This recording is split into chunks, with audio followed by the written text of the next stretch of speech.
j'ai décidé de suivre Jésus. Moi j'ai décidé de suivre Jésus. Moi j'ai décidé de suivre Jésus. Toujours tout droit, sans reculer. Toujours tout droit, Toujours tout droit, sans reculer. Amen. Amen. Nous avons décidé de suivre Jésus. Labala masa serdengu Yesu. Et nous devons aller toujours tout droit. Ne buese direne esenda toto. Quel que soit ce qui peut arriver, Ba ebobundo besu subtale. que nous puissions continuer à suivre le Seigneur. Direne senda ni Yesu wetengo. Que rien ne vienne enlever notre salut. Nabio da kwa na biloro tanyu yabo. Mais que nous puissions tenir jusqu'au bout. Dibe se roko pam no ko betale tenayo. Amen. Lambo.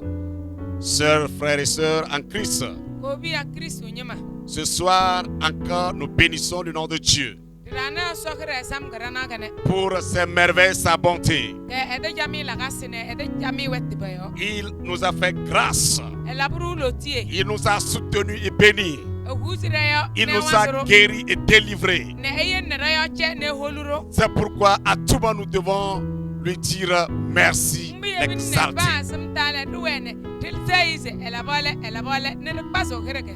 Alors je vous salue tous, bonsoir dans le nom de notre Seigneur Jésus-Christ ce soir.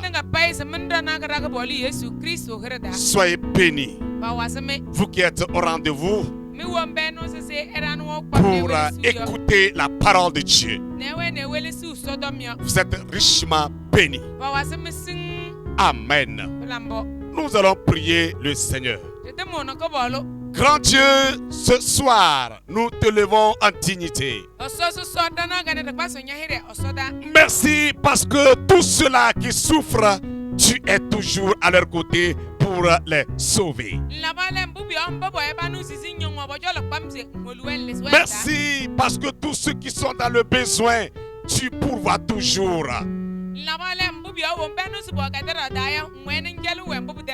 Merci pour ce temps précieux que tu nous accordes de suivre, d'écouter ta parole.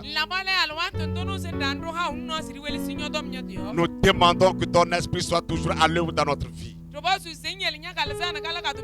Qu'il ouvre notre entendement et qu'il dispose notre esprit à écouter cette parole et la mettre en application. Les frères et sœurs qui sont actuellement en train d'écouter, nous demandons que le Saint-Esprit les soutienne.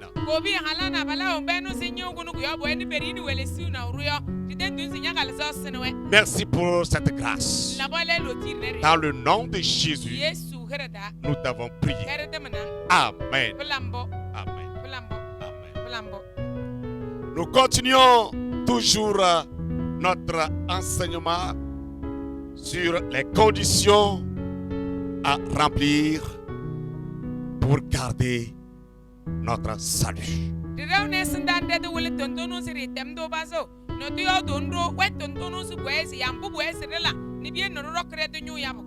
Donc la fois passée, nous avions vu quelques conditions. Et ce soir, nous continuons. Et ayant obtenu le salut, tu es appelé à l'entretenir, à le garder. Et tu dois remplir ces conditions afin que ce salut soit maintenu. Nous avions parlé de la première condition qui est la persévérance dans la foi.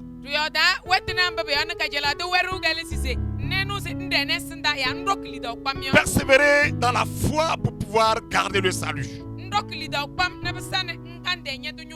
Parce que avec la foi, nous avons à rencontrer temps de difficulté. Mbubi oyo lidau dale tuweze rekato jetu na sakie. Il y a la persécution, Kuina we le haïssement, barrière we les oppositions. karnao. Et nous sommes appelés à tenir ferme afin que notre salut soit gardé. Na bobozu so rokra de pam gabe de wetina mbebe senda ne besandu rokra nyu yabo. Amen. Belambo. La deuxième condition Wero na lingo. était la réceptivité spirituelle. Mbule so rumu mbono se buwa kalza dayo. Recevoir la parole de Dieu. Rumu osodom. Vivre la parole de Ne Dieu. jodu wezu. Méditer la parole de Ne Dieu. manso dio. Celle qui nous permet d'entretenir ou de garder le salut. Ndo so noro serebe se ndo kandere de nyu yabo yo ya rokra nyu yabo. Parce qu'elle est là pour nous instruire. Mbubi otom du wese de bele koro. Elle est là pour nous corriger. De wede du nyo soro. Elle est là pour nous enseigner. De wese de bele koro. Elle est là pour nous convaincre. De wese se Alors c'est pourquoi nous devons recevoir cette parole, la garder, la méditer et maintenant garder le salut que nous avons obtenu. Mbuye bin na buwe wasa so tom do la romodo ni sinale temo so dio ne rebe sen di jodu wezu ne be san rokre na de nyo yabo. Ce soir, nous allons voir la troisième condition Tana gana ga ya ruku weru na do sunyengo yo. qui va nous parler de la diligence spirituelle. Ngule Être esmenus prompt de travailler spirituellement. esmenus se buwe siri el dade ne biriru kalsa dayo ya esmenus bu bozu se ti el dade ne be san tumu kalsa da wetina ndrom ne. Être prompt de tenir spirituellement. Tuwe gbegbeka no arurok mbonu su rumu kalsa da ni gbegbeke de weto. Nous lisons dans 2 Pierre chapitre 1, Regalo pie da kayo na linyanga da. le verset 10 à 11. Holo ka jela nyanga ngwele sine. De Pierre, chapitre 1, verset 10 à 11. Là, il est écrit. C'est pourquoi, interprète,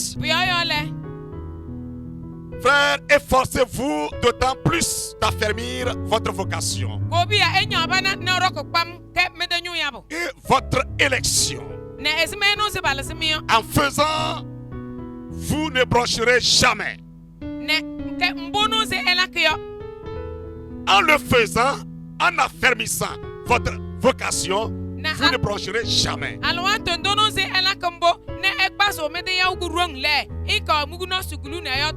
Et c'est ainsi que l'entrée dans le royaume éternel de notre Seigneur Sauveur Jésus-Christ vous serait largement accordée.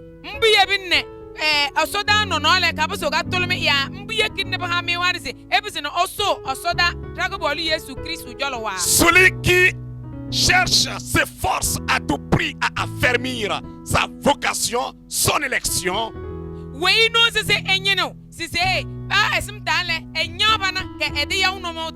celui-là entretient son salut. Celui-là est en train de garder son salut. Donc s'affermir, c'est tout faire pour pouvoir tenir ferme.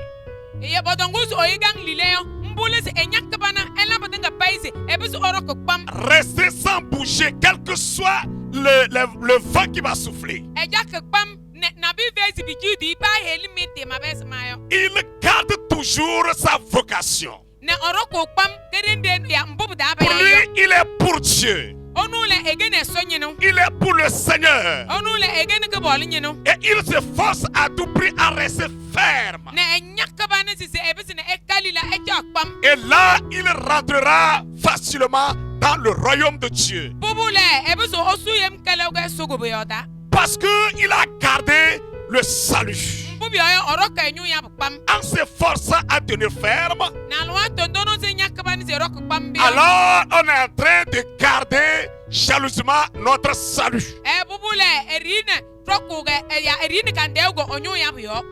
Tout chrétien est appelé à tenir ferme.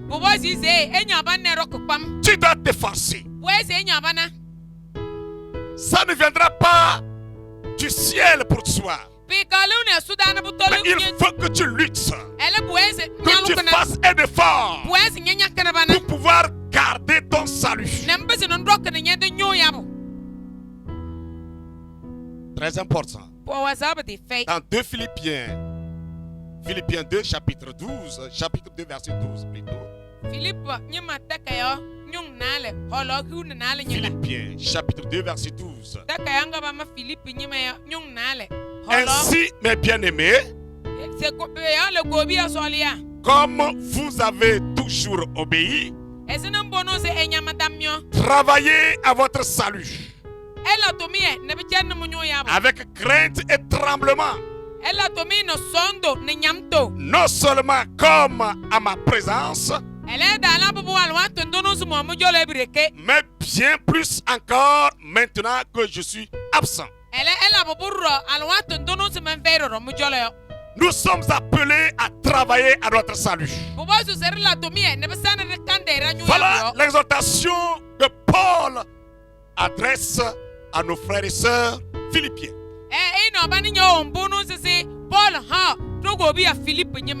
Il faut travailler pour son salut.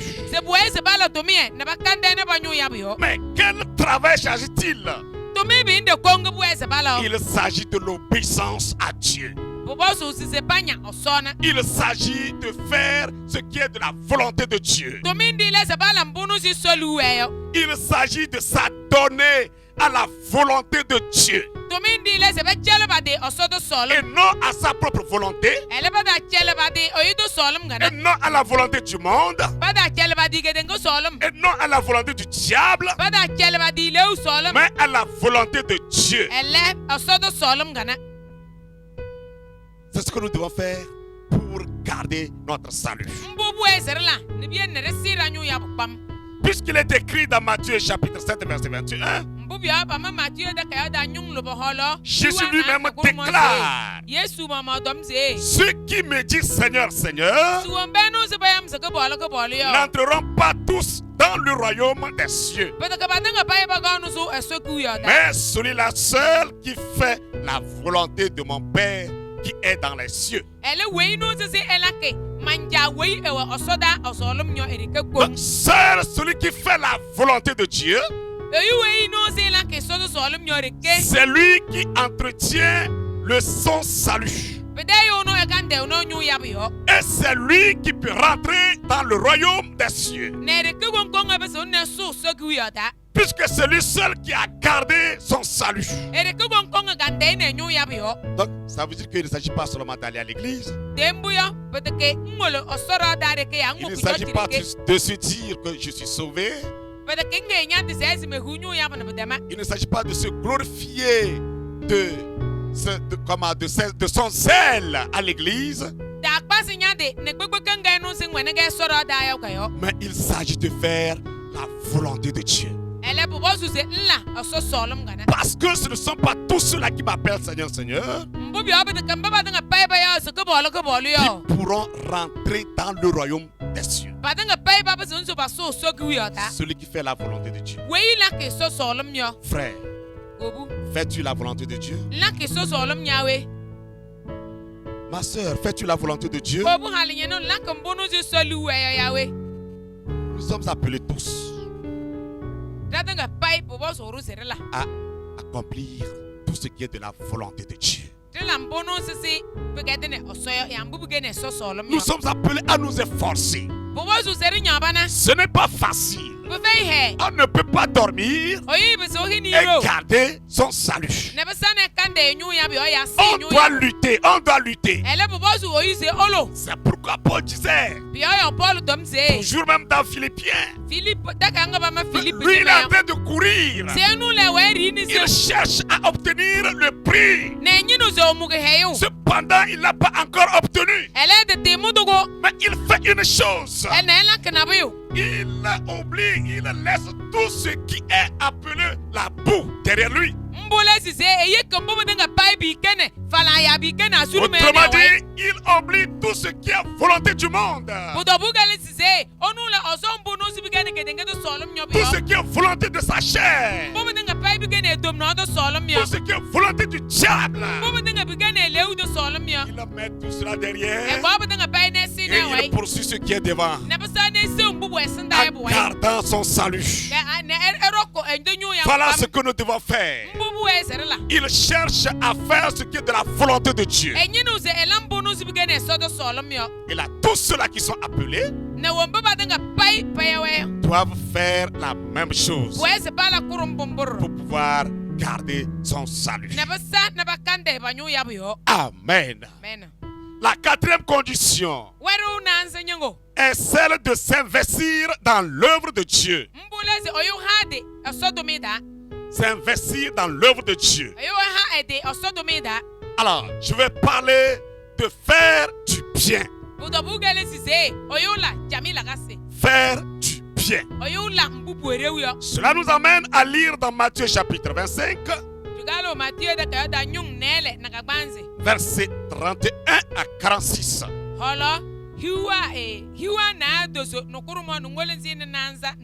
Matthieu chapitre 25, 31 à 46.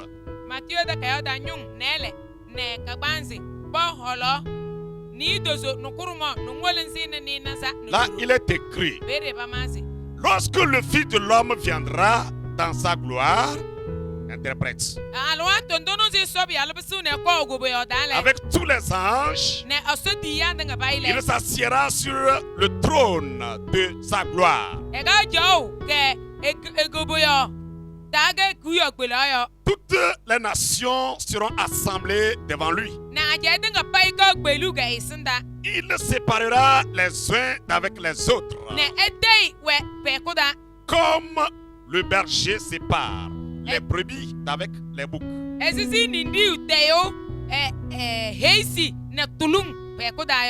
Et il mettra les brebis à sa droite et les boucs à sa gauche.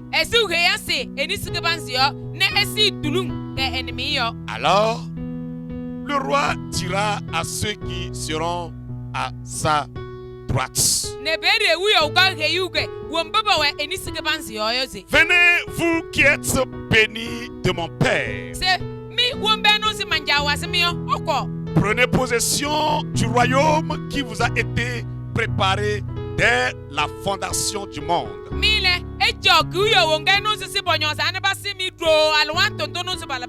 Car j'ai eu faim et vous m'avez donné à manger. J'ai eu soif et vous m'avez donné à boire. J'étais étranger et vous m'avez recueilli. J'étais nu et vous m'avez vêtu. J'étais malade et vous m'avez visité. J'étais en prison et vous êtes venu me voir. Les justes lui répondront: Seigneur, quand avons-nous vu avoir faim et avons-nous donc donné à manger, ou avoir soif et t'avons-nous donné à boire? Quand avons-nous vu étranger et t'avons-nous accueilli, ou nu et t'avons-nous vêtu? Quand avons-nous vu malade ou en prison et sommes-nous allés vers toi? Et le roi leur répondra: je vous le dis, en vérité, toutes les fois que vous avez fait ces choses à l'un de ces plus petits de mes frères, c'est à moi que vous les avez faites. Ensuite, il dira à ceux qui seront à sa gauche: retirez-vous de moi, maudits. Allez dans le feu éternel qui a été préparé pour le diable et pour ses anges. Car j'ai eu faim et vous ne m'avez pas donné à manger. J'ai eu soif Et vous ne m'avez pas donné à boire. J'étais étranger. Et vous ne m'avez pas recueilli. J'étais nu. Et vous ne m'avez pas vêtu. J'étais malade. Et en prison. Et vous ne m'avez pas visité. Ils répondront: Seigneur, quand avons-nous vu, ayant faim, ayant soif, étranger, ou nu, ou malade, ou en prison, et ne t'avons-nous pas assisté? Et il leur répondra: je vous le dis, en vérité, toutes les fois que vous n'avez pas fait ces choses à l'un de ces plus petits, c'est à moi que vous ne les avez pas faites. Et ceux-ci iront au châtiment éternel.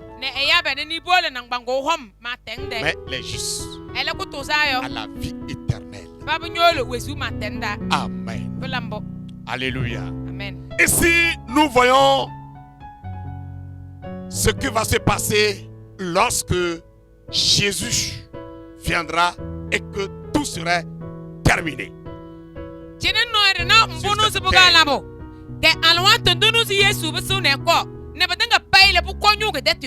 Alors, beaucoup de personnes ou tout le monde serait devant le trône de Dieu pour le jugement.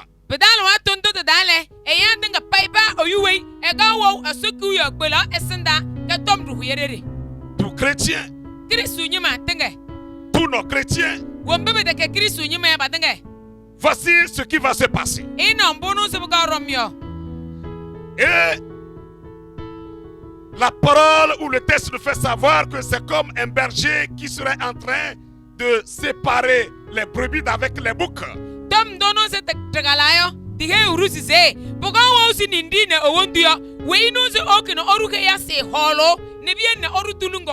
Donc Jésus lui-même va séparer tous ceux-là qui sont des gens, des chrétiens, qui ont entretenu leur salut en faisant du bien.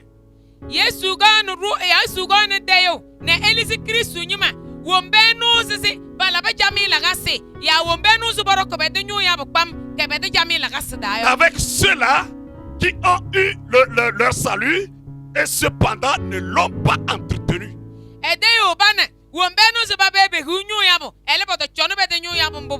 Dit que les boucs seront à sa gauche, les brebis à sa droite. Et il dira à ceux qui sont ou à ceux qui seront à sa droite: vous là, vous avez bien fait. J'ai été malade, vous m'avez visité. J'ai eu faim, vous m'avez donné à manger. J'étais nu, vous m'avez vêtu. J'étais en prison, vous m'avez visité. Ils vont lui poser la question: mais quand est-ce que nous t'avons vu et nous t'avons fait cela? Et il dira: une fois que vous l'avez fait sur la terre à l'un de ses plus petits,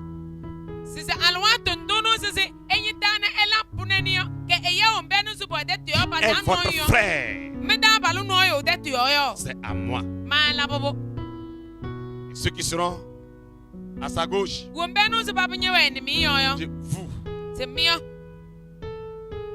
ne m'avez pas visité quand j'étais malade. Vous ne m'avez pas donné à manger quand j'avais faim. Vous ne m'avez pas visité quand j'étais en prison. Vous ne m'avez pas vêtu quand je souffrais d'habillement.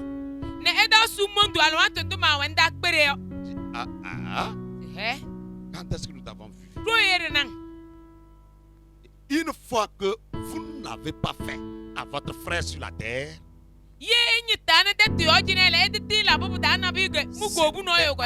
c'était à moi.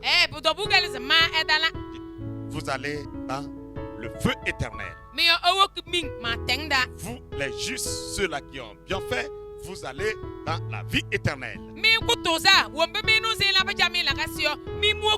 Et si nous voyons que faire du bien est une bonne chose qui nous permet d'entretenir notre salut, faire du bien n'apporte pas le salut, mais garde le salut, entretient le salut. Pour dire que nos bonnes, ce ne sont pas nos bonnes œuvres qui nous accordent le salut ou qui nous sauvent, mais nous avons le salut et en faisant les bonnes œuvres, le salut est entretenu et gardé.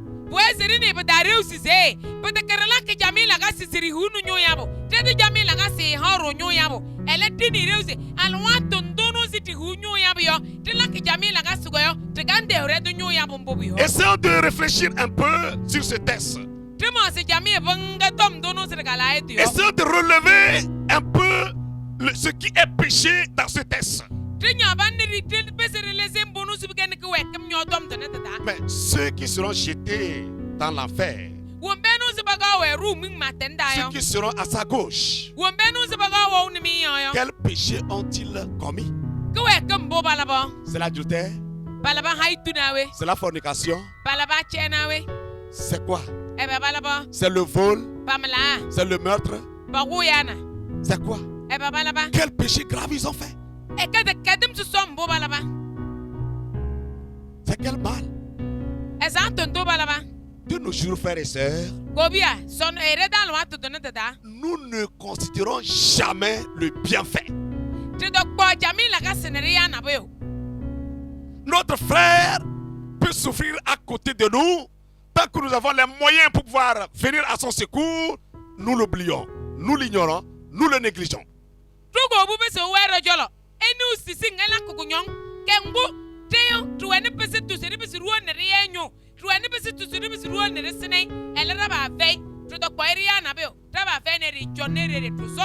Et si le péché qu'ils ont commis est celui de la négligence, ils ont omis de faire le bien.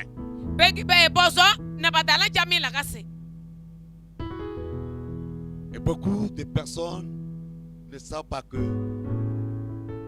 omettre de faire du bien est un péché.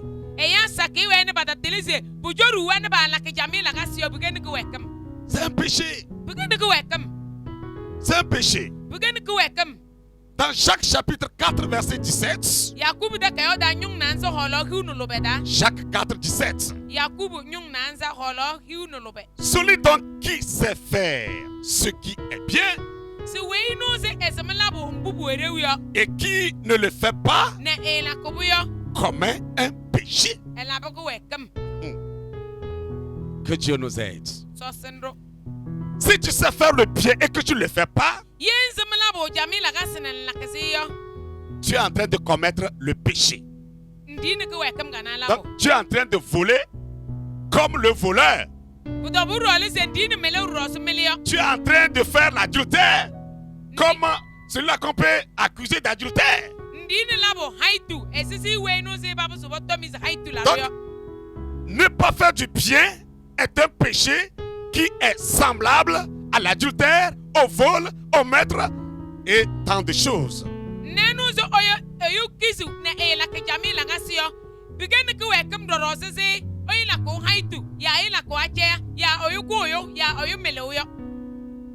Aujourd'hui, nous négligeons, nous abandonnons nos frères et sœurs qui souffrent.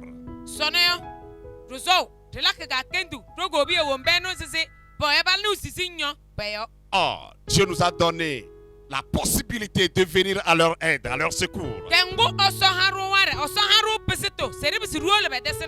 nous négligeons. Cela est un péché. Tu es là, tu ne fais pas d'adultère. Tu ne voles pas. Tu n'as jamais commis un crime. Tu ne fais pas de meurtre. Une fois que tu ne veux pas faire du bien à ton frère qui souffre,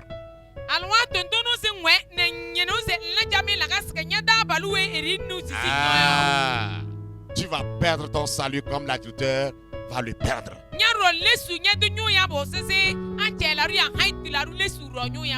Alors, il faut entretenir son salut en faisant du bien. Il ne faut jamais omettre de faire du bien.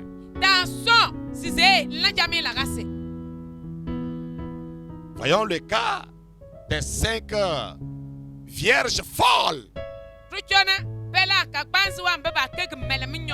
Mais qu'est-ce qui les a fait retirer? Ou bien qu'est-ce qui les a fait mis de côté? Qu'est-ce qui les a empêchés de rentrer dans la salle de noces? C'est parce qu'elles ont oublié d'avoir l'huile comme surplus.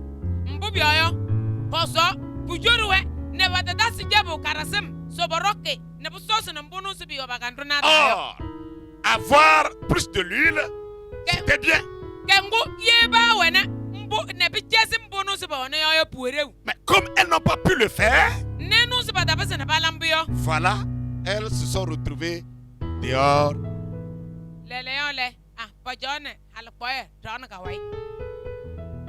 Elles se sont retrouvées hors de la salle.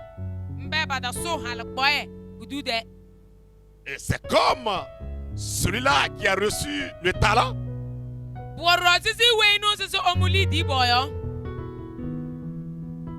Il sait qu'il fallait fructifier ce talent. Mais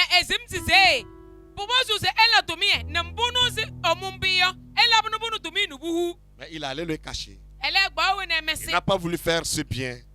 Mais le châtiment est tombé sur lui.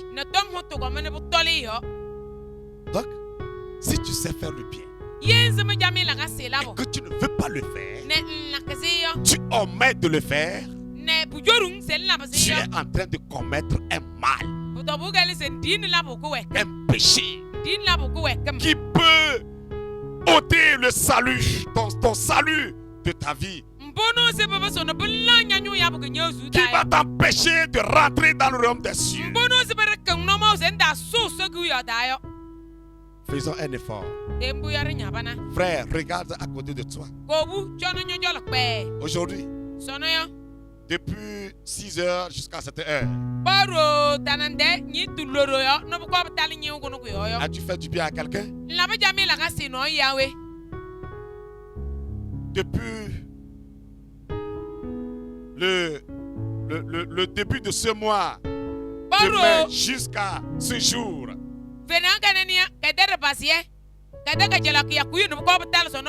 as-tu fait du bien à quelqu'un? Regarde à tes côtés. Regarde. Regarde. Quel bien tu dois faire à quelqu'un? Un malade, un prisonnier, un souffrant, à quelqu'un qui est affamé, à quelqu'un qui est nu.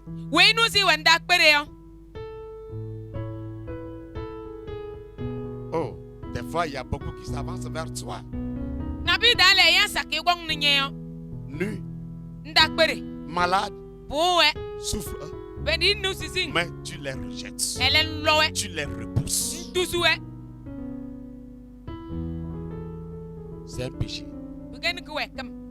Ce soir, Jésus nous fait savoir que c'est un péché. Un péché caché que nous n'arrivons jamais à découvrir. Mais ce soir, nous avons eu la grâce de le découvrir, afin que nous puissions garder notre salut. C'est très important, frères et sœurs. Si nous voulons garder notre salut, faisons toujours le bien. Faisons du bien. Faisons du bien. Faisons du bien. Faisons du bien. Cela va entretenir notre salut. Ça ne va pas nous procurer le salut, mais ça va l'entretenir. Alors, ne nous contentons pas seulement d'avoir le salut,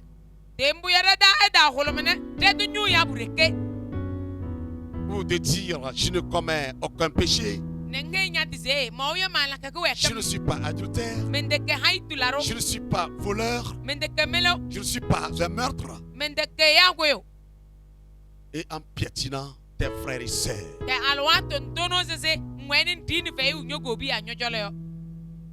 Ceux qui espèrent de toi un soutien.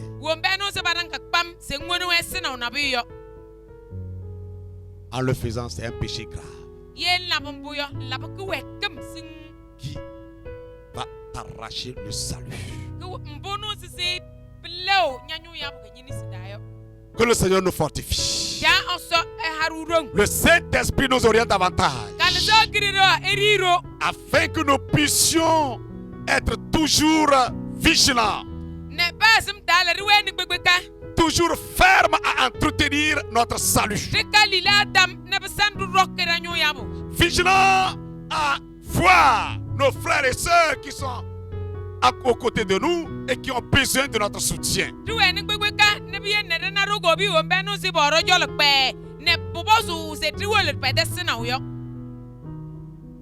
Nous allons prier le Seigneur.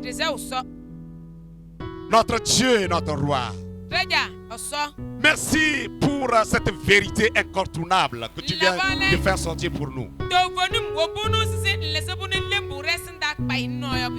Merci, Papa. Parce qu'il nous arrive des fois de piétiner nos frères et sœurs, de ne même pas chercher à écouter le cri du pauvre, le cri d'un souffrant, le cri d'un diminué. Aide-nous maintenant à écouter leur cri et à intervenir selon les moyens que tu disposes à nos côtés. Nous demandons que le Saint-Esprit convainque ton cœur ce soir. Et que chacun de nous puisse avoir la possibilité d'agir.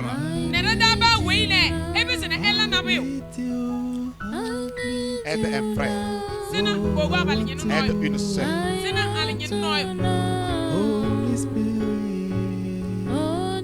À faire toujours du bien. S'investir pour la bonne œuvre.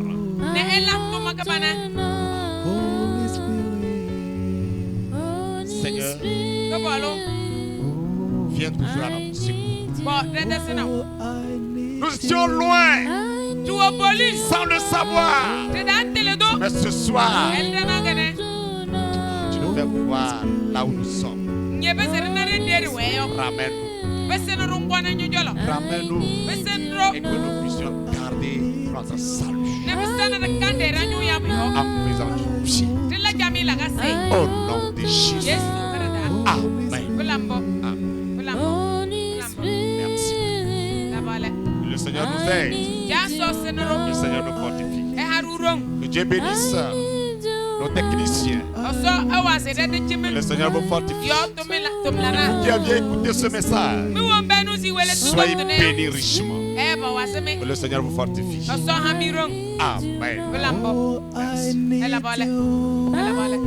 you.